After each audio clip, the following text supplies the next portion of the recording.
Oi, oi! Seja muito bem-vinda ao vídeo dessa semana aqui no canal. E no dia de hoje a gente vai falar sobre algo que eu tenho certeza que já passou pela sua cabeça em algum momento. Como é que a nossa infância influencia a nossa vida amorosa do futuro? Então, se essa pergunta já passou aí dentro de você alguma vez na sua vida, ó, se liga que o vídeo de hoje é pra você.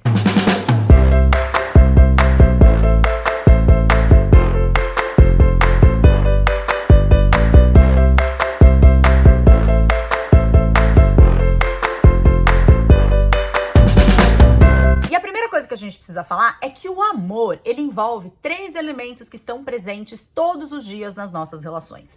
Escolhas que são feitas o tempo todo, o comprometimento com a gente e com aquilo que a gente quer para nossa vida e trabalho duro a ser feito para realinhar os pontos sempre que a gente perceber que a gente está saindo da rota daquilo que a gente quer viver. E é aí que se dá a importância das primeiras relações infantis, porque elas moldam a nossa forma de funcionar e isso, obviamente, vai influenciar no tipo de escolha que a gente faz depois de grande. E fato é, gente, que a nossa forma de enxergar os relacionamentos amorosos tem muito a ver com o movimento romântico que tem essa idealização do relacionamento amoroso. As histórias da Disney, que sempre tem aquela história, né, de que foram felizes para sempre, mas essa felicidade para sempre, ela é mais insinuada do que propriamente revelada. E existe um casal de pesquisadores sobre o assunto, o Dr. Milan e a doutora Kay Yerkovich, que desenvolveram um estudo muito interessante relacionando 5 cenários infantis com tendências de funcionamento dentro dos relacionamentos amorosos na vida adulta. E antes da gente começar mesmo a falar desses 5 padrões, é importante falar uma coisa. Olha só, eles não são sentença de morte. Não é porque você se identifica com um deles que vai ser assim para sempre na sua vida. Conforme a gente vai crescendo, conforme a gente vai aprendendo, conforme a gente vai se conhecendo e tendo experiências amorosas, a gente pode ir mudando o nosso padrão de vínculo. Uma outra coisa muito importante, talvez você não se identifique ipsis literis com um desses padrões e tá tudo bem, porque a grande maioria de nós flerta com esses 5 jeitos de se relacionar. E o mais importante vai ser sempre, quando você se perceber entrando num desses padrões, para um pouquinho, respira, olha para suas experiências infantis que vão ter relação com esses padrões, conforme a gente vai ver no vídeo de hoje, e pratica o tal do orai e vigiai. E conforme eu for falando desses 5 tipos de vinculação que acontecem a partir das experiências infantis, eu também vou dar umas pistas aí do que vocês precisam fazer para conseguir seguir no caminho de se curarem e de serem pessoas cada vez mais inteiras. Combinado? Primeiro padrão. Aquela pessoa que é viciada em agradar.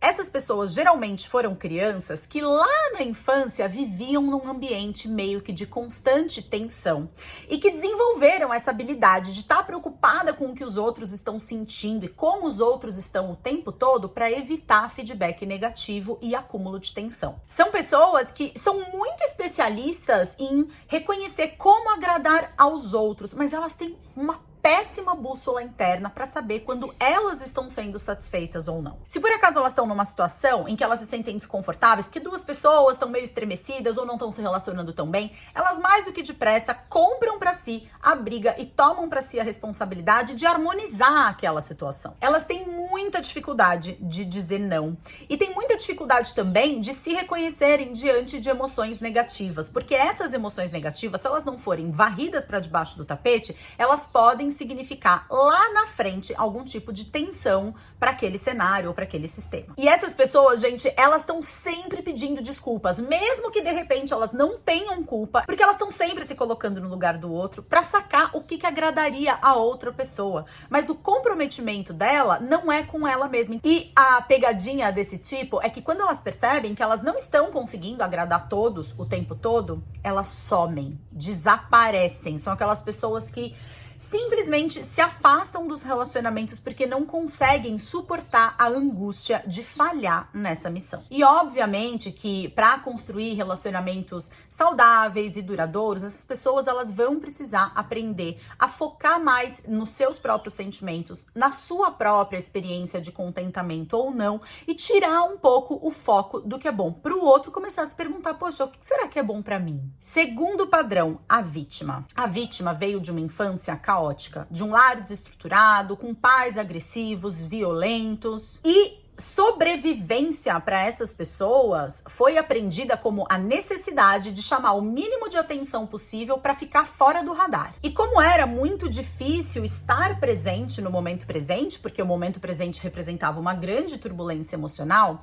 geralmente essas pessoas tendem a criar um mundo de fantasia, onde elas buscam esse contentamento que não está presente na vida real. Na vida adulta, elas crescem com uma baixa autoestima, com tendência para ansiedade, para depressão e com uma tendência desgraçada de se atraírem por pessoas que vão repetir ali o modelão que veio da infância, pessoas eventualmente controladoras, agressivas, abusivas. E na verdade, até mesmo as relações que são mais tranquilas ou mais saudáveis, elas são vistas assim com uma certa ressalva, rola ali uma inquietação, porque afinal de contas, da onde que vai vir o golpe, né? A qualquer momento ele pode acontecer. A cura para esse padrão, no sentido do desenvolvimento de relações mais saudáveis e mais duradouras, está em trabalhar a autoestima e reconhecer quando que os outros estão invadindo os seus limites. E então, obviamente, saber estabelecer e fazer valer esses limites. Terceiro tipo, o controlador. A própria palavra já fala, controla a dor. O controlador, ele veio de uma infância em que ele não teve muito espaço para ter as necessidades atendidas por outras pessoas. Então é aquela pessoa que aprendeu a cuidar de si. E nos seus relacionamentos atuais, esse excesso de controle, na verdade, esconde um baita de um medo de que justamente as vulnerabilidades, as dores e as feridas da infância acabem transbordando e sendo expostas no seu relacionamento atual. Eles acreditam que se tudo tiver controlado, se eles estiverem nesse lugar de controlar as variáveis, tudo vai estar bem, tudo vai estar seguro. Só que a raiva e a agressividade deles não é vista como vulnerabilidade. Eles enxergam isso como uma verdadeira arma e usam essa agressividade para fazer valer esse controle. Então eles podem se tornar pessoas rígidas, pessoas inflexíveis e pessoas da mesma forma imprevisíveis, tendo reações inesperadas de extrema reatividade sempre que esse senso de controle ele é colocado em ameaça. E a cura desse padrão, para que eles sejam capazes de desenvolver relacionamentos saudáveis e duradouros, é aprender a relaxar um pouco, aprender a confiar no outro e aprender a manejar essa agressividade que tantas vezes pode se manifestar de uma forma negativa dentro do relacionamento. Quarto tipo, o idealizador. E essa é uma tradução minha, tá? Porque a palavra em inglês não tinha nada a ver aqui com o que significaria em português. O idealizador, ele cresceu com uma mãe ou um pai instável, imprevisível.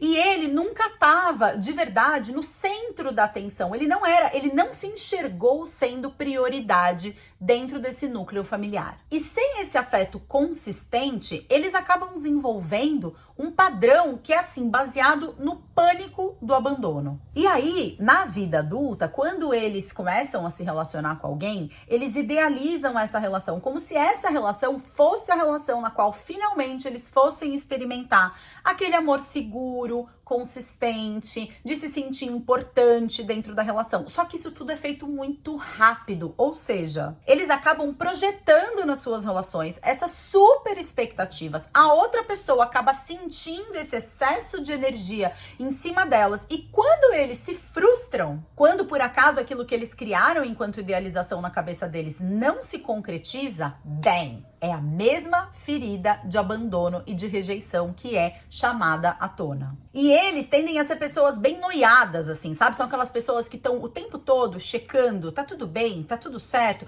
porque eles ficam, parece que, tentando prever quando que esse abandono finalmente vai acontecer. E a cura para esse padrão, no sentido de desenvolver relacionamentos saudáveis e duradouros, tá justamente em aprender a pegar um pouco mais leve, a ir com um pouco mais de calma, a esperar ter elementos reais para poder fantasiar ou criar uma expectativa que seja e realmente conhecer a pessoa antes de sair entregando o seu precioso coraçãozinho para qualquer um que aparece na frente. Quinto tipo, o evitador. E mais uma vez, livre tradução minha, tá? O evitador também, a palavra já diz muito, né? Evita a dor. Na infância, o evitador veio de um lar em que os pais não eram tão afetivos, que valorizavam mais a vida mental, os pensamentos, a lógica, a racionalidade. E a forma deles aprenderem a cuidar de si e das próprias emoções foi afastando as emoções, se tornando também muito racionais e evitando entrar em contato com o seu mundo emocional. Na vida adulta,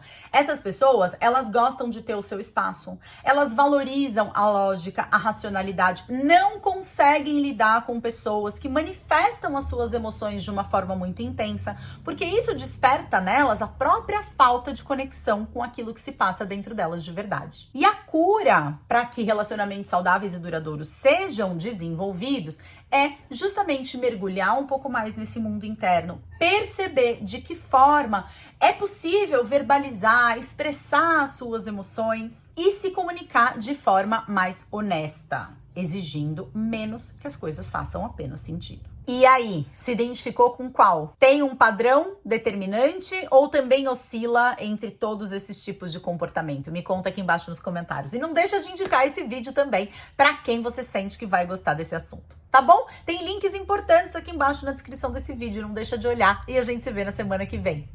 Beijo!